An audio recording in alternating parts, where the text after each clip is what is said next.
myself again. But it's the only way you're ever gonna learn. You look back and it's all in the past. I'm dwelling on the thoughts I cannot say to you.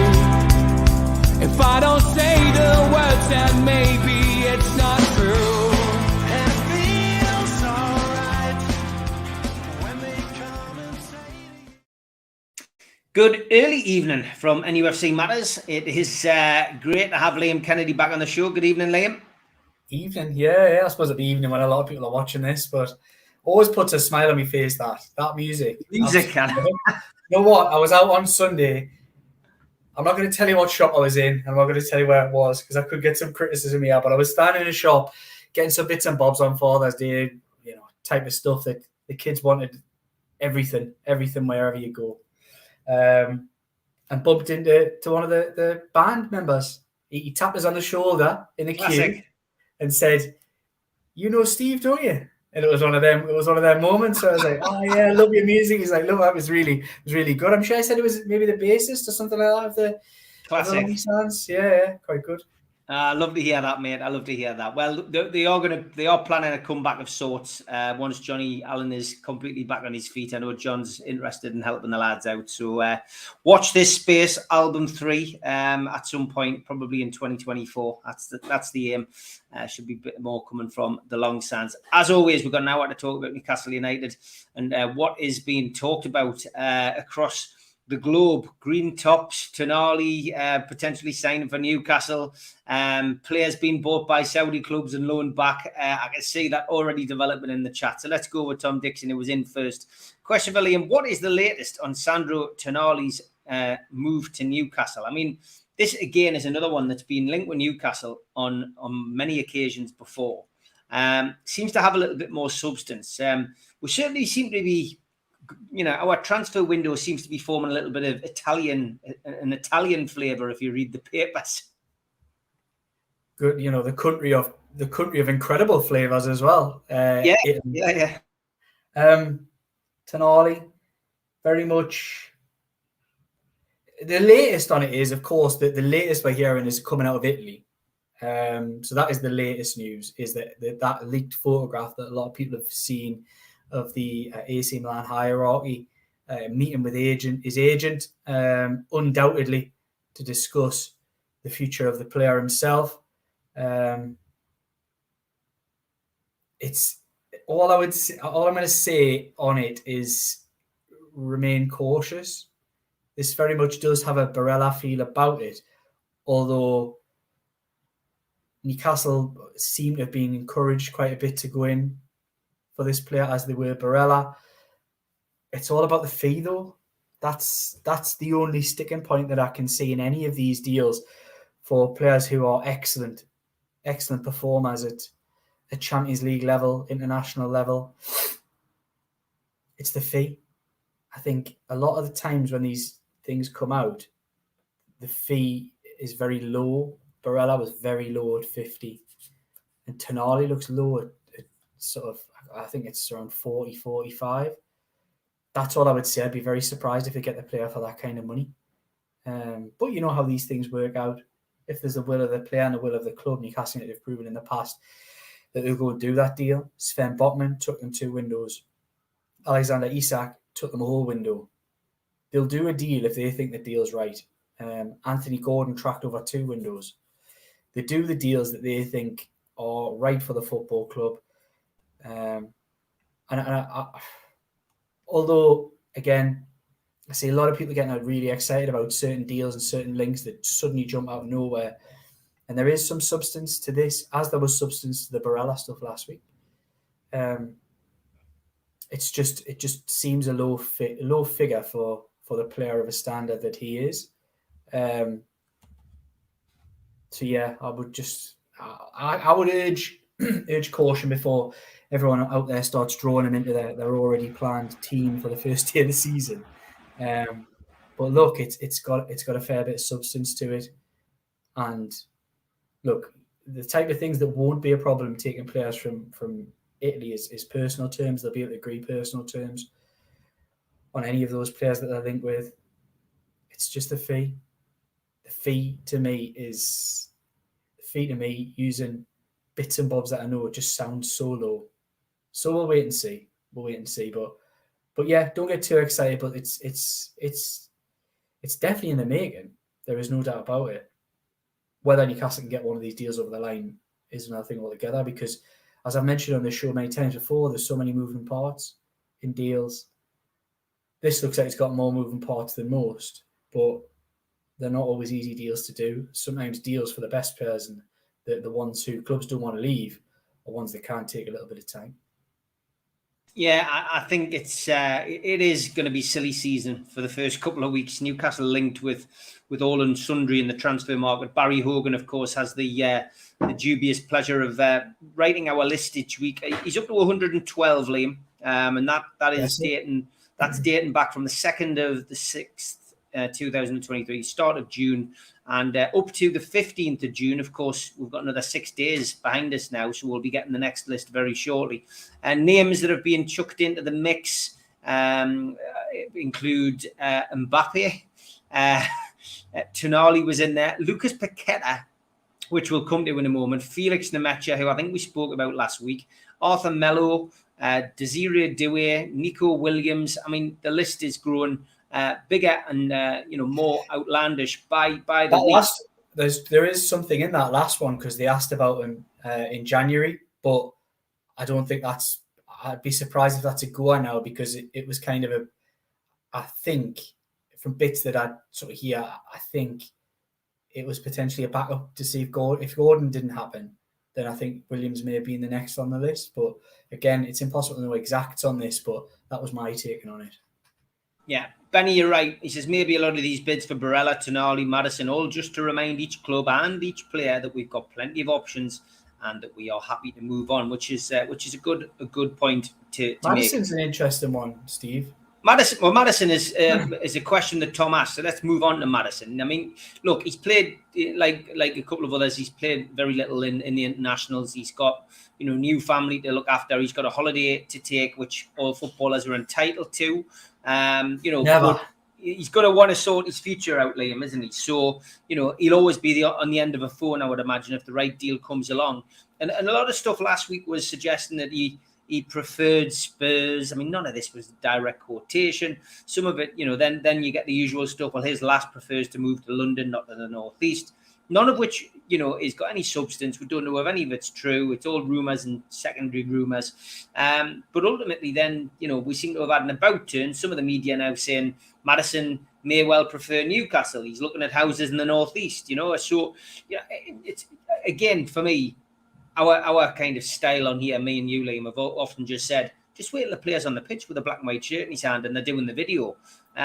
Stop. We're not chasing page views, though, Steve. They just come naturally to us. Exactly, mate. Exactly. But yeah, go on. What's your thoughts? So yeah, Maddison's an interesting case, to be honest. I don't think we've seen this story from Scott Wilson at the start of the week. He was away with the England camp where Maddison was. You're going to say away with the ferries, but yeah, away with the No, he's a sound, grounded lad. He's a good lad, Scott. Sorry, Scott. I was only joking. Right. He was away with the England camp. There's obviously stuff. I think it's probably the worst kept secret in football that James Maddison preferred a move to Tottenham, London. I think that hasn't really changed. It's not massively new information, but I think end of season movement placed doubt on that. Newcastle United, of course, have been working on this deal for it's definitely the last two. This is the third window that they've been working on this deal, if not some preparatory work in the first window under PIF. So they've been doing this deal for a while. I think, like I said, his preference is, in an ideal world, to go to London. But there are caveats to that. If he goes to London, he's unlikely to get a chance. He's unlikely to get a chance to go to Arsenal.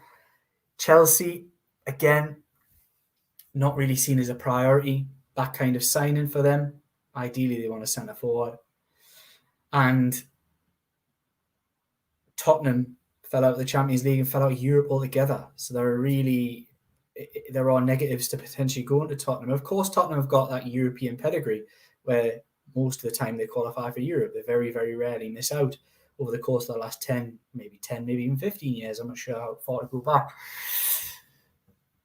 And then you bring Newcastle into the equation, who can offer that. They can offer Champions League football. I don't think, what I would say when I say prefer move to London, prefer move to Tottenham, I don't think that necessarily means he would not want to move to Newcastle. It's just, I think he wanted at this point in his career. It looked like if Tottenham had gotten the Champions League this year, had a steady season with a consistent manager, I think he probably would have signed for Tottenham by now. I think that would have happened.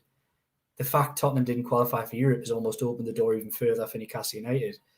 And of course, my trusted colleague, good friend, Jordan Cronin, some really solid information. I know where he got that information from.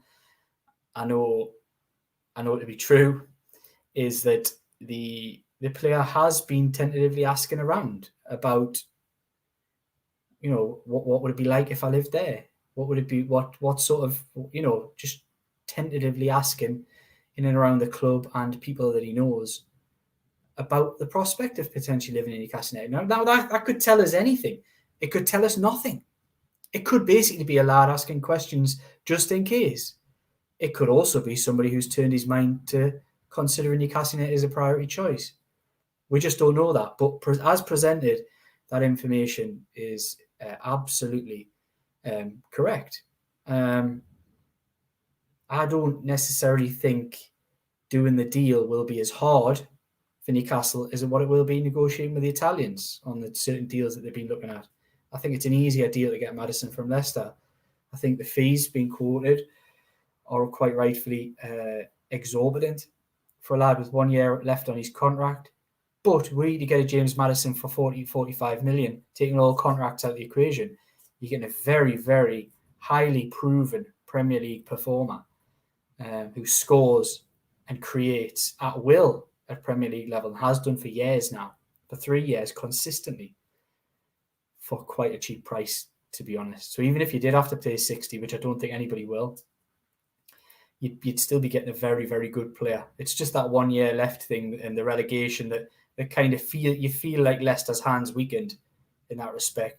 And I do expect that a lot of the 60 million talk to be transfer window bravado largely, and I don't imagine, should Maddison leave Leicester, you will go for that kind of fee. Again, this is me just using bits of information that I know, guesswork, past performance. You sort of think that fee might be edged down a little bit. Now, there's not to say it might not be edged back up with add-ons based on performance, whether that be qualify for the Champions League again next season, win an FA Cup, win the Premier League, qualify for, win the Champions League, play X amount of games for England.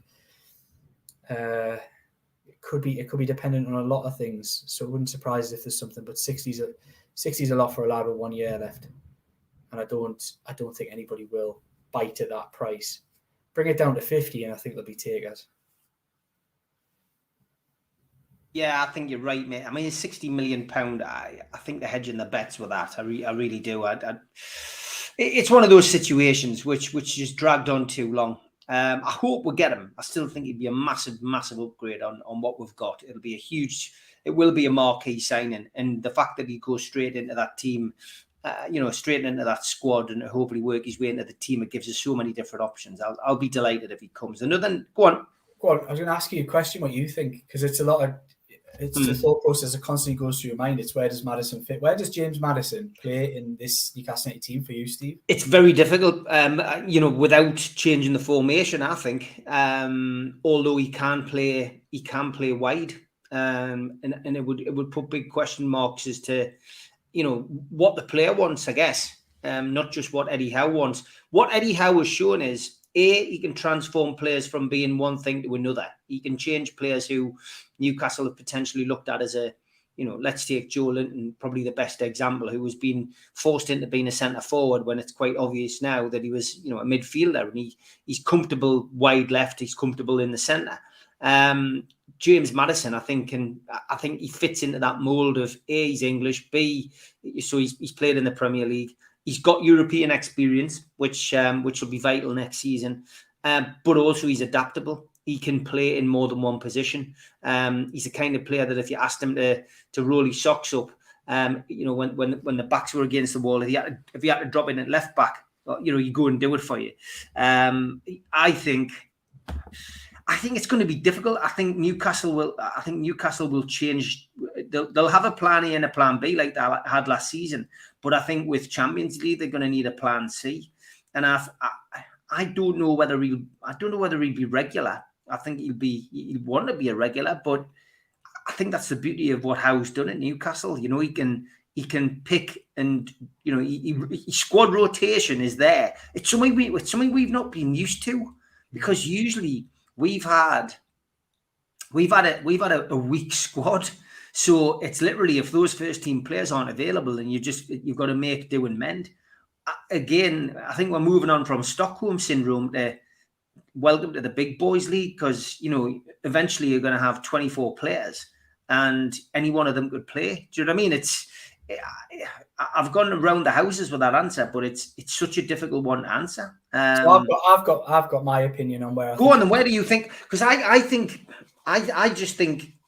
he'd probably play where he plays at Leicester at the moment, but then people will say, well, hold on a minute, you're going to drop. But you can't do it like that, because ultimately players can be injured, players can be suspended, players could be rested. Football's it's a long season just with the Premier League, but add the Champions League to that and the FA Cup and the League Cup, which you hope will have good runs in. You've got to have a big squad. So go on, where do you see him playing? I think there's already an ideal position there ready for him, and I think people aren't looking at it through the right lens. This is my opinion.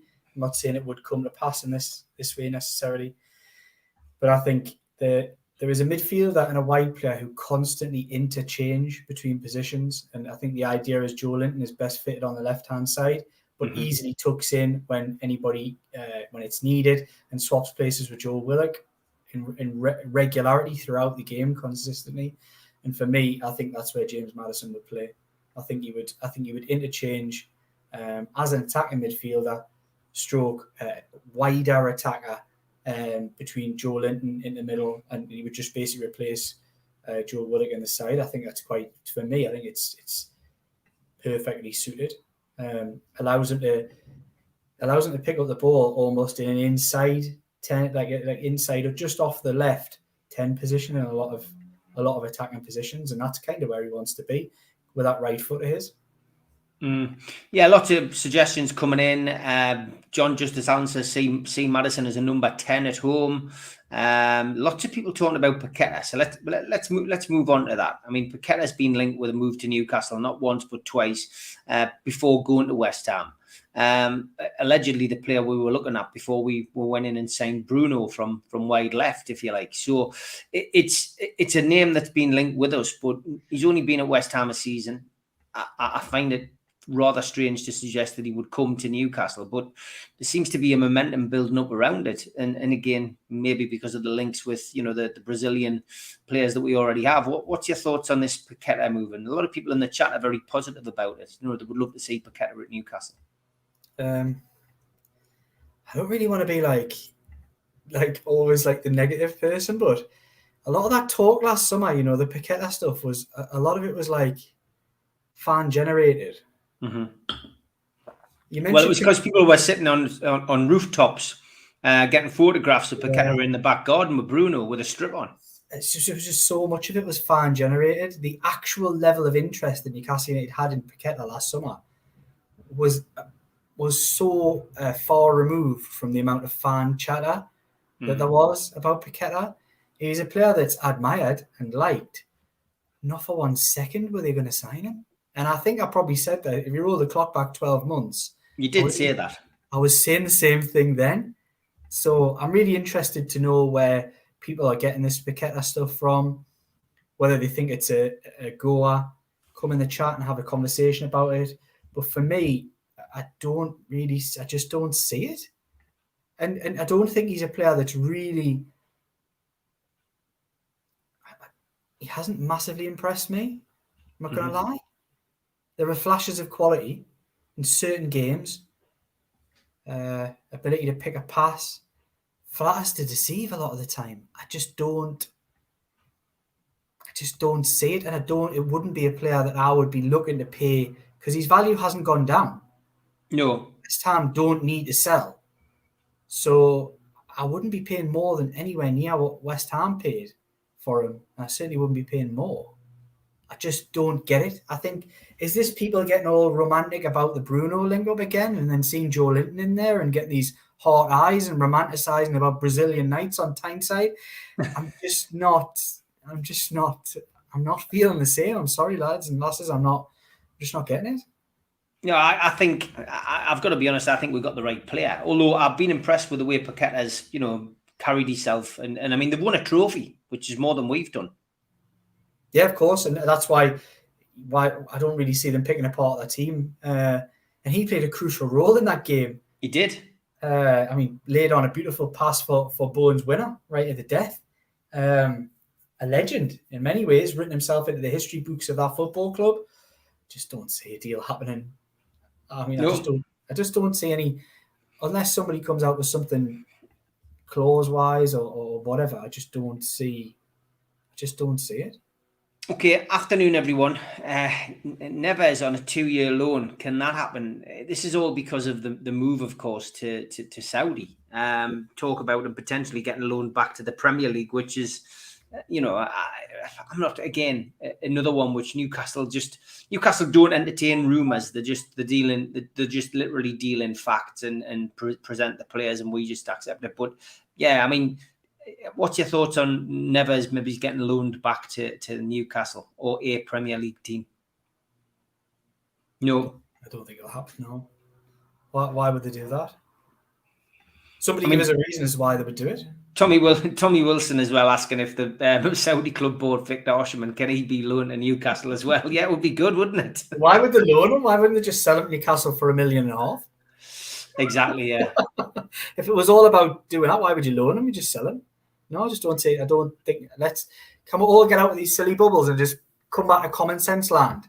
I just don't see it happening. I've talked about the Saudi strategy on here before, and their biggest goal was not to buy a foreign football club in Newcastle United, which is why the original talk of interest came as a surprise to many experts in that area and field. And believe me, because I've spoke to virtually all of them, you'll know the names, you'll see them out there talking regularly on these subjects. I just don't see why they would change their strategy for signing players to then give them away again. They want to build this. It's like a China all over again, is what's happening in Saudi Arabia. Yeah. Will continue to happen. I mean, let's be brutally honest. It could go the same way. And it could all, be all banking money now, and then it could be bust again in 3-4 years' time. What I would say on that subject, though, is there is a difference between the China boom or even the USA boom of 30 years ago, or whatever it was, 30, 40 years ago. Big difference with Saudi Arabia is it's a football country. It's the most successful Gulf country in terms of qualifying for World Cups, in terms of winning trophies, has the most successful teams in that region, has a culture of football. People play football. People love football, a captive audience. That was never the case necessarily in China.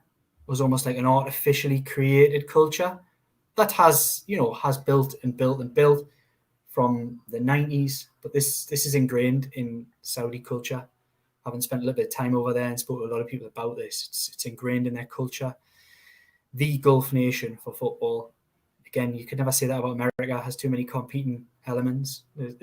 America has 4 to 5 national sports ahead of football and probably always will. It's changing, but things like that don't happen overnight. Saudi's game is football, and they've got a really young captive audience who could take this by the scruff of the neck. So that would be the only thing I would say, that it might not peter out in the way that China has. Plus, money just pours out the ground. And it continues pouring out the ground until that stops pouring out the ground. Then I don't think there's any worry about anybody being hard up in that region.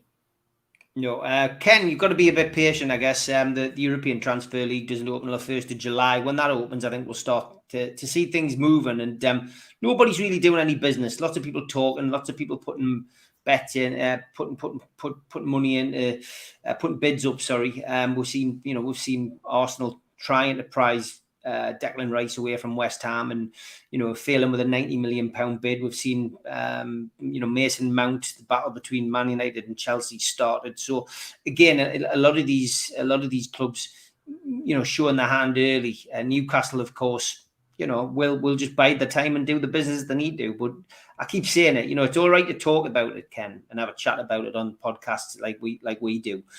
We always try not to lead people up the garden path. We always try to make sure that people realise that we know as much as everybody else in a lot of ways, but we can at least help you not get led down the garden path by some who tend to go for headlines rather than facts on podcasts. You know what I mean? Just for clicks. Ken, best thing to do: hibernate. September the 1st, you'll be spot on.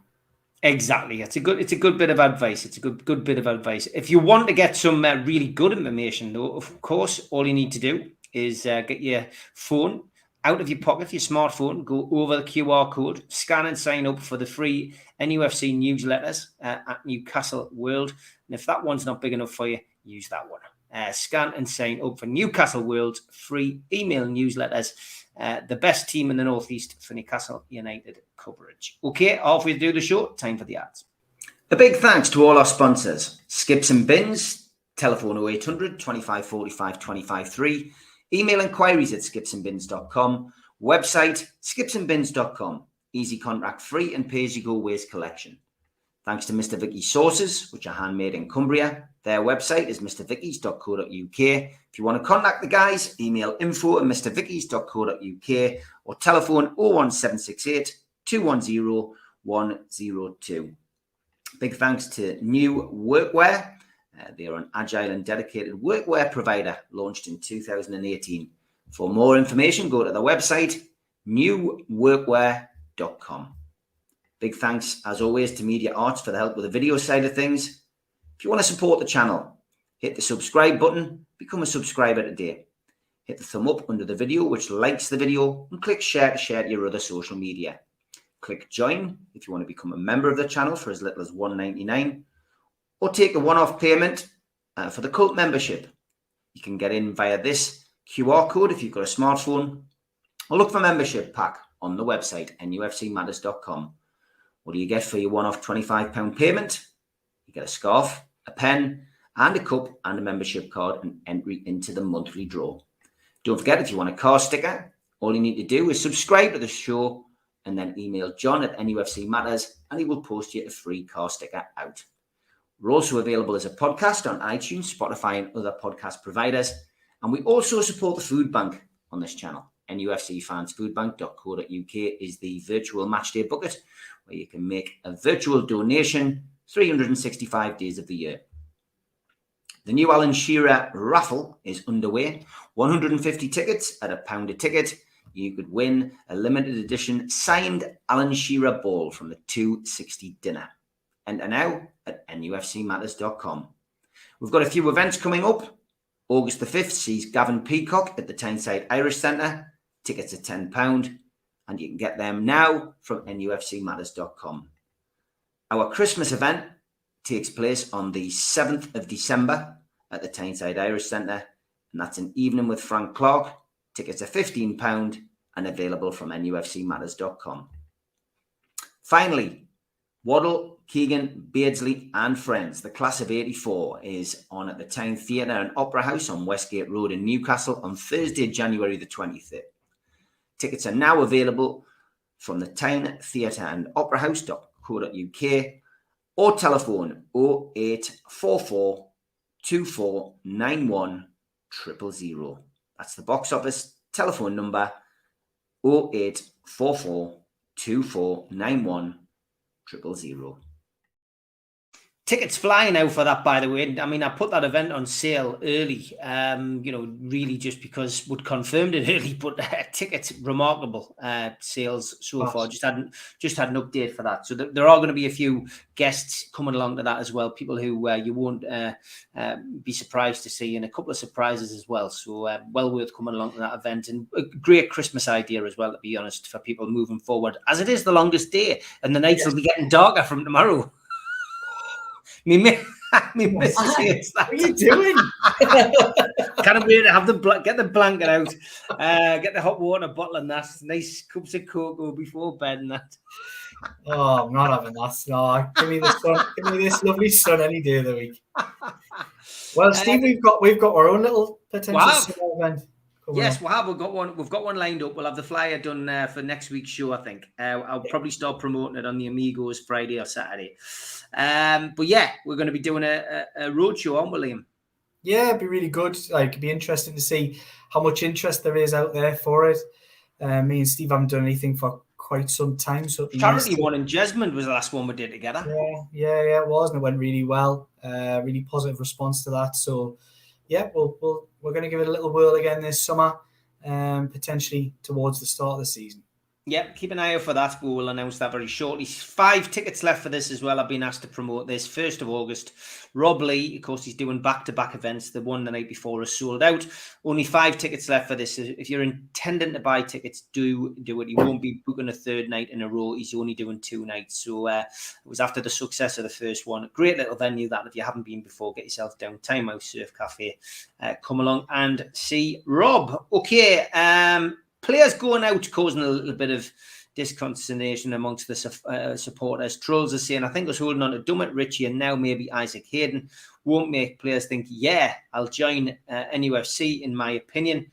And lots of people just saying, what on earth is going on with these players? But I mean, again, it takes time. Wait. Where's the Isaac Hayden one come from? It seems to be flying around the social media, isn't it? Chippers just wants to know, is there any news on players leaving? I'm under the impression that Hayden and Hendrick have both been told, yes, that's it, goodbye Vienna, good night Vienna, you need to sort yourself out. Yeah, Eddie Howe was on record as saying that. He said that publicly in the last week of the season.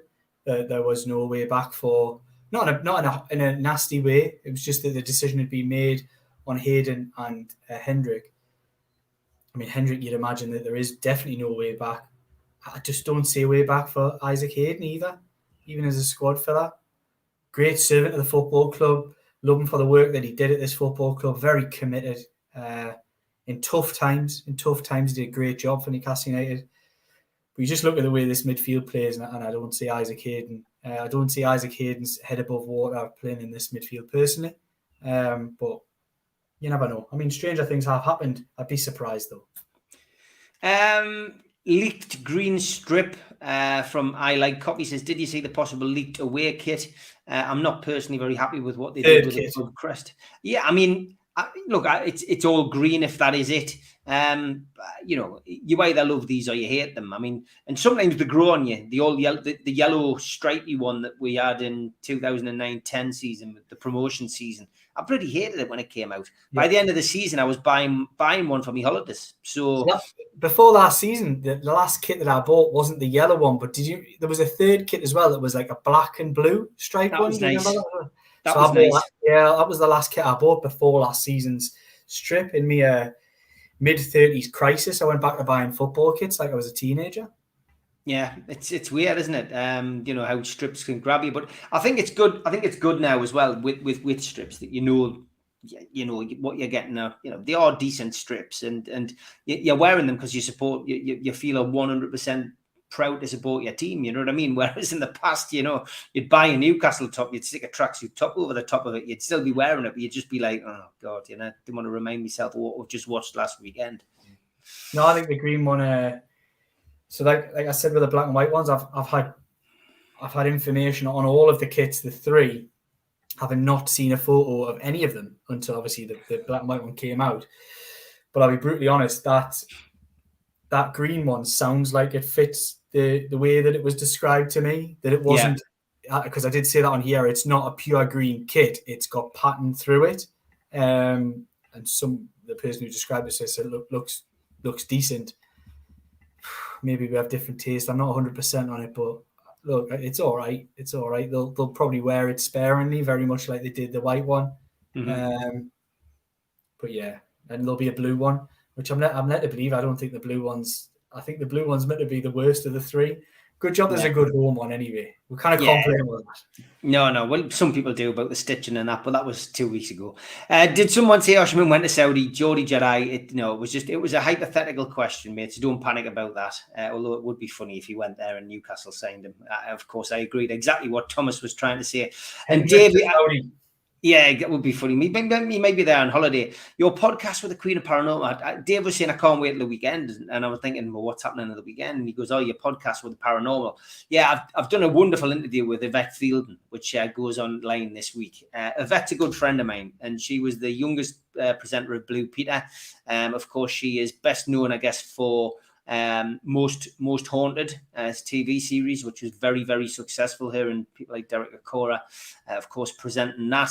She went into the jungle, didn't win it, but did quite well, held her own against some fairly painful characters, it has to be said. She's led a wonderful life. She's now an author. She's got a production company, and she's doing very, very well. But me and Yvette chewed the fat about 3 or 4 weeks ago. And I've got to say, that was somebody who's a friend. It's like Liam's a mate of mine. The banter on here is natural, and I think you'll find it's exactly the same with me and Yvette. We had a really good chat, and if you're interested in that kind of stuff, ghosts, I'm a celebrity, and that kind of thing, tune in. It'll be right up your street. Tom, Steve, do you believe in ghosts?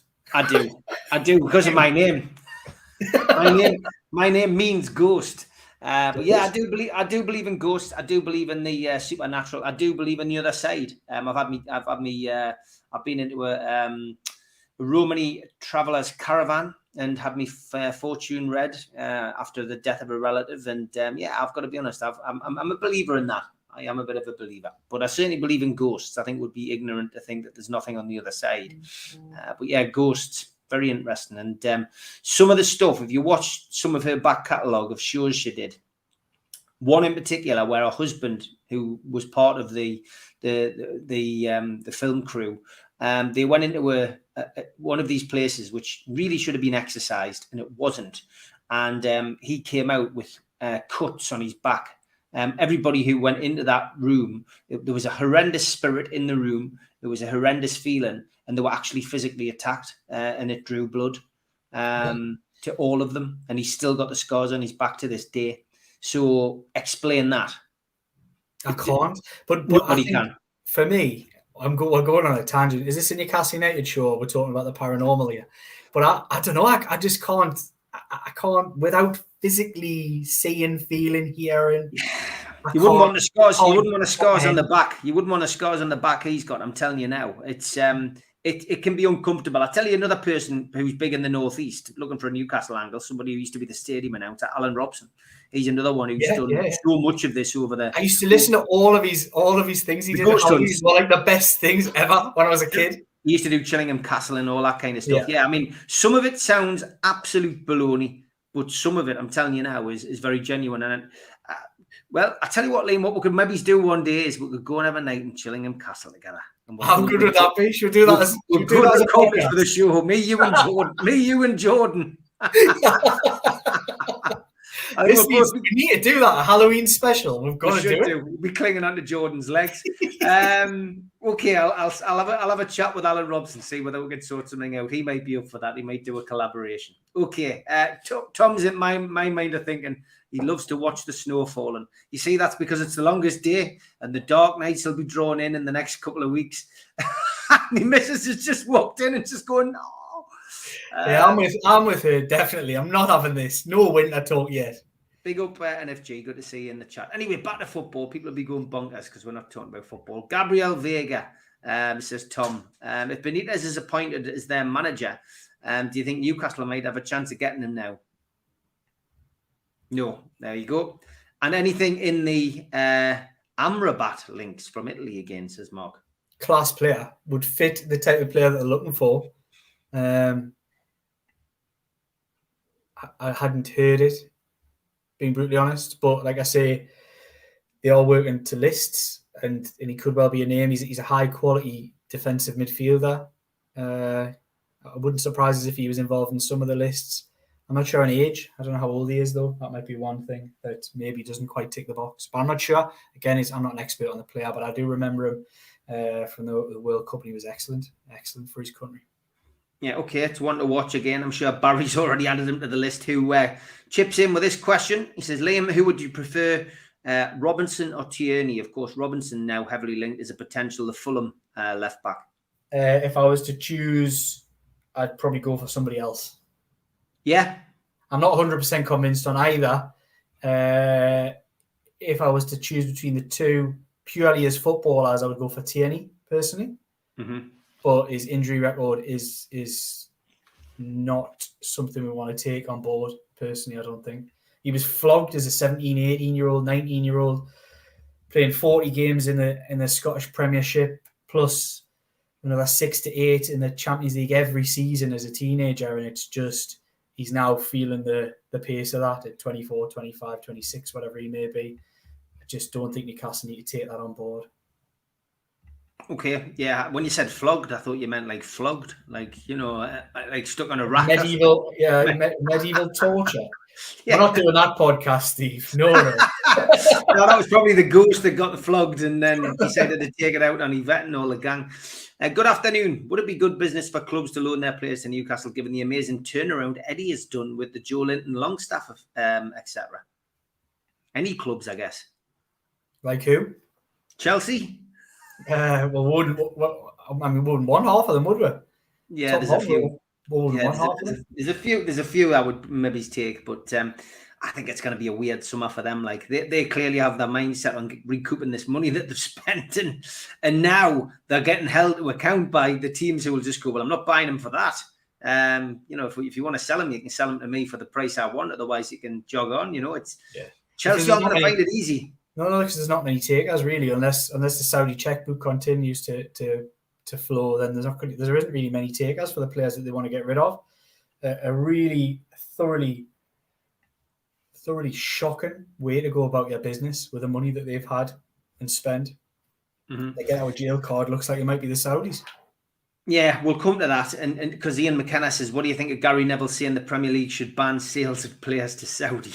Why? It's what since when has the Premier League got any right to suddenly decide that, oh no, you can't go and outspend that? That's not allowed. Money can't be spent by certain people on certain things, when the Premier League has basically been financially doped for the last 20 years by various rich owners, benefactors, nation states. And this isn't me getting critical of anybody. It's just the reality of what it is. Very, very rich individuals, Abramoviches and others, just going out there and making themselves compete with traditionally much more established and storied names of European football. I mean, when you've got, like, seriously, when you've got,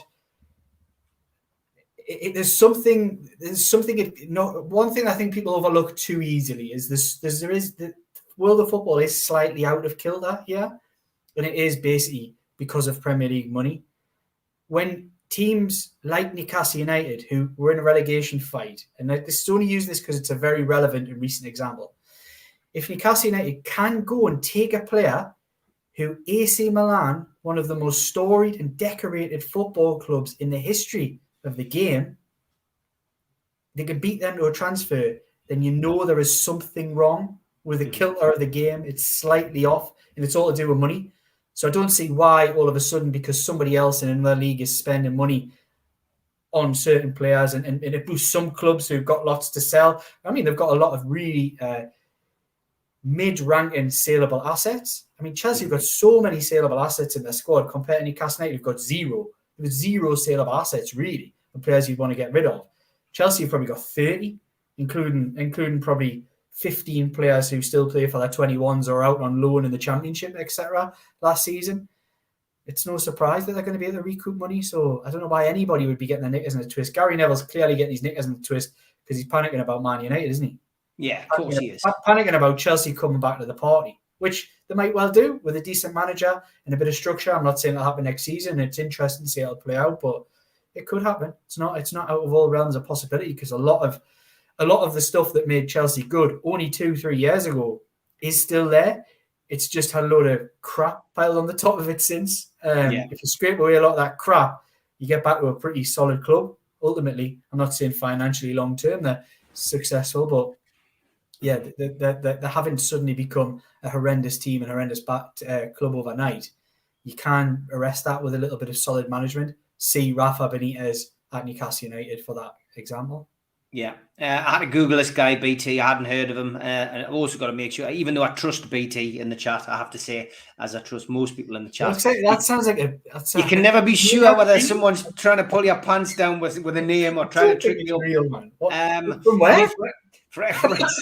Yeah, there's one channel on YouTube which I won't name, but they're constantly tripping this person up on in the chat with names, and it got worse. I've seen a compilation now of names where they've just literally hammered this person, and it's just I mean, it's funny, but it's cruel at the same time. And it's not a Newcastle United one before people start. Steve Biko FC, that name as well. That was a song, wasn't it? Biko. Do you remember that? No, maybe you're too young. Somebody will anyway. But yeah, he's 19 and he is from Gambia. Any updates on this? This would fit the remit, of course, of signing up and coming young players. I don't know anything about it. I'm sorry. He's a wonder kid, which is copyright Alan Oliver. You guys know out there, I'm honest. And if I haven't heard a thing about it, I'll tell you, I've got no clue. Sorry. When they use the words wonder kid and dubbed in the same sentence, then you know that this person's clearly special. Well, it's actually a club. I'm just looking it up now. He's called the Gambian Hurricane. That's a nickname and a half, that like. They've actually used another one of my favourite words, plethora of European clubs are interested. He's prolific. There's another good one. Caught the eye of a So I'm just reading this out loud, folks. But yeah, neither me or Liam had heard of him. But he certainly seemed to fits Newcastle's remit in the fact that he's a youngster.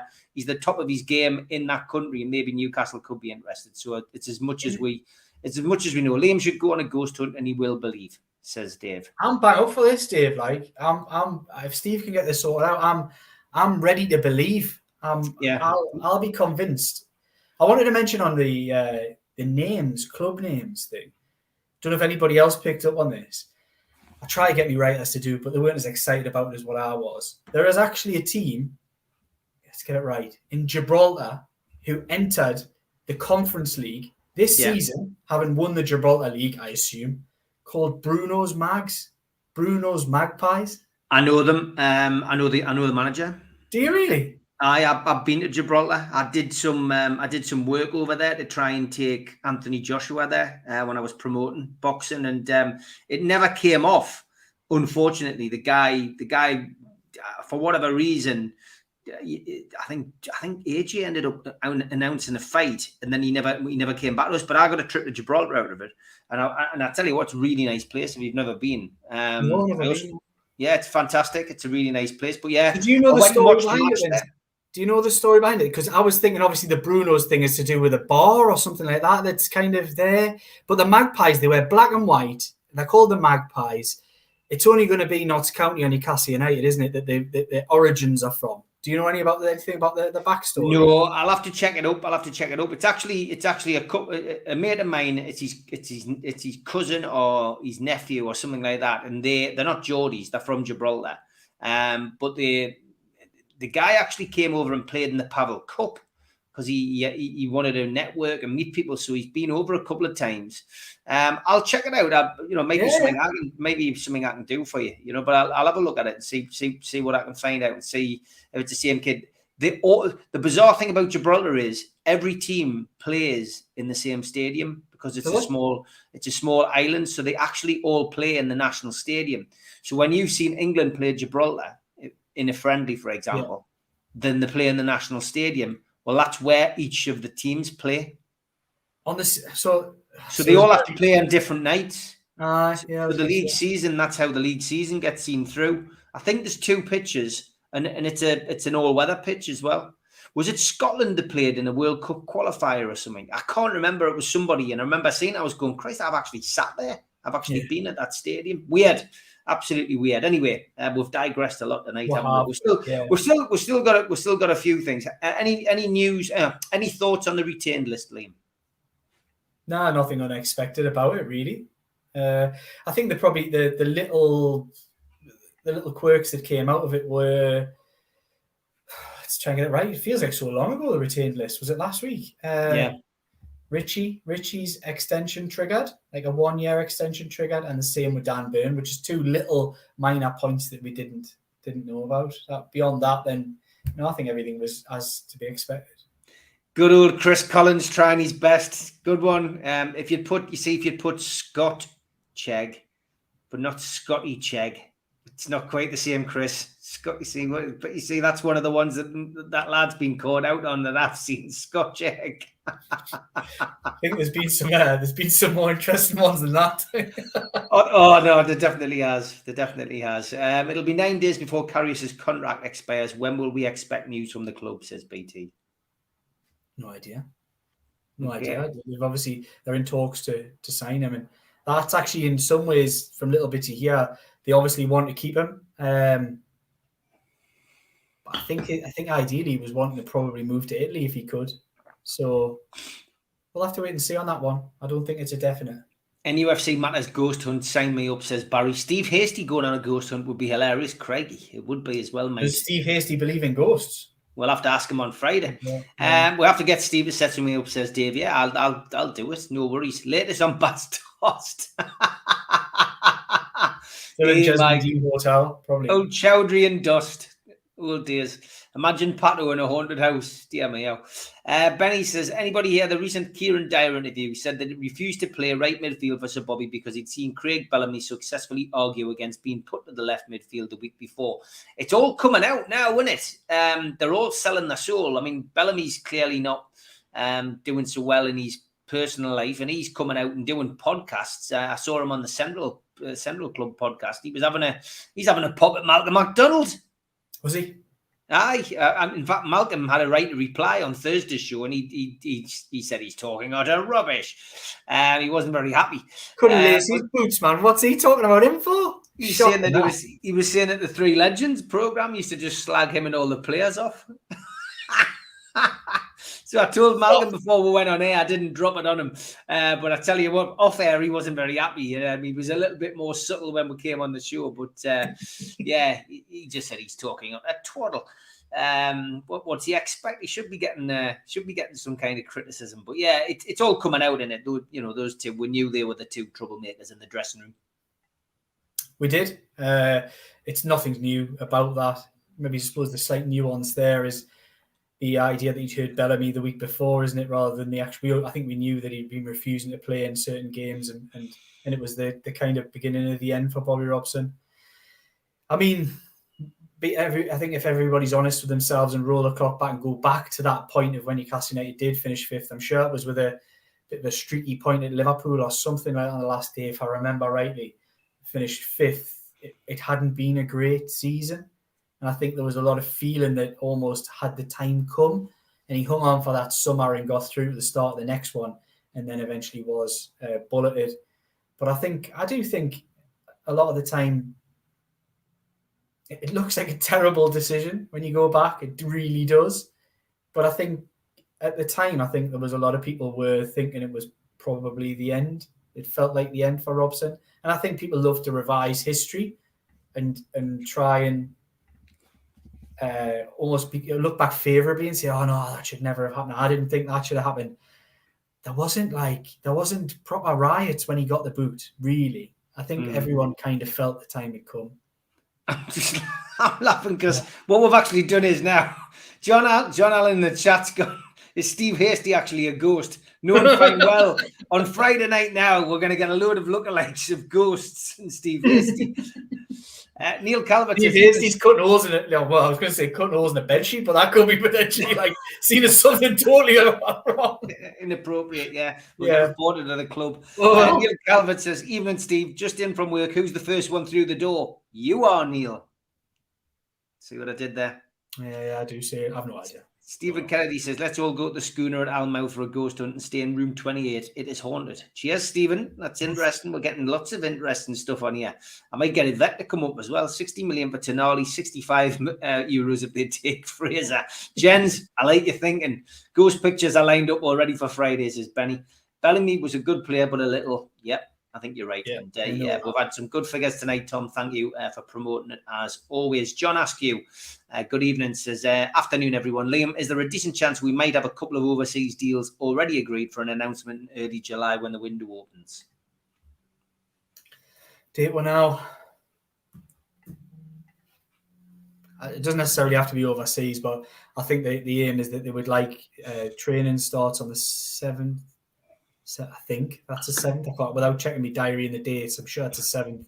Yeah. The players are back. I think they'd like to have a couple in by then, whether that's overseas or domestic. I still think they've got their work cut out to do that, mind. I really do. Yeah.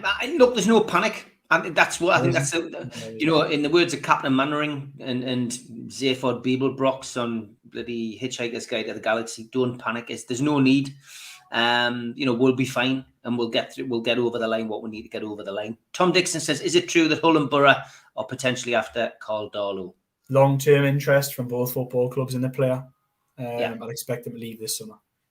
I've just seen a message come through from Sam Chipperfield on my phone. I bet you it's a ghost. It doesn't matter. They can sell players out of their window. It's more likely the first for the year books. And Dan says, just remember, if we sign someone before the first, it's this year's financial fair play, which is a good point. A very good point. Yeah, new financial year starts. That will play a big part, I'm sure, with Newcastle. Deals could already be tied up. Don't forget, scan and sign up for the free NUFC newsletters using the QR code. And if that's too small for you, then sign up using this one. Newcastle World's free email newsletters, the best NUFC team in the business, keeping you up to date with Newcastle United news all through the year. Liam, anything major going on at the desk at the moment? Are you and the lads plotting next season? Yeah, it's just all. Well, it's a funny one. It's a funny one in this industry because you always think no football. This is the time when everybody eases off, a little bit of time to get some holidays in and things like that. I've been having this conversation, strategizing with people recently, and is this really the time to take any time off? Because page views go through the roof at this time of year, given that the interest that there is. So yeah, maybe it's a little bit of traditional sport rethink is on the cards, but because almost when it comes to page views, which is what we're ultimately judged on, it's probably better to take a game off sometimes than what it would be to take any time off at this time of year. Such is the interest, as you can see by the amount of comments here. But yeah, all systems go in Newcastle World and the Shields Gazette. I'm looking forward to next season. Can't wait. Yeah, me too. Okay, Liam, as always, a pleasure. I will catch up with you again next week. Take care, mate. Yes. We still do 7 NUFC Matters show a week for free. But if you want to help support NUFC Matters, then there are a few ways of doing it. Hit the like button on each live broadcast and video. This helps the channel grow. Hit the subscribe button and select the all notifications bell so you don't miss a single show. If you want to help us financially, then you can join the channel using this button with the membership starting at $1.99 a month. Or you can drop us a donation in the chat using a super sticker. We're also looking for sponsors. If you'd like your brand advertised on the flyers for the show and featured during the ad break, then email John at nufcmatters.com to arrange today.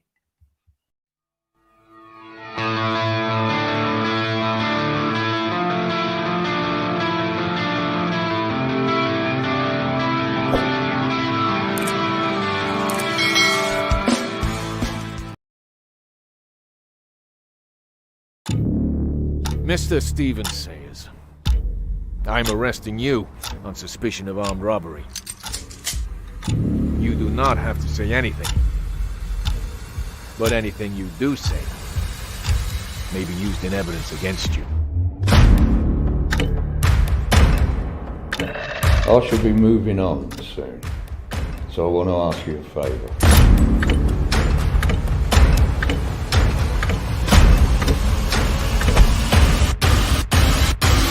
Name it. Don't make the same mistake that me and my brothers have done.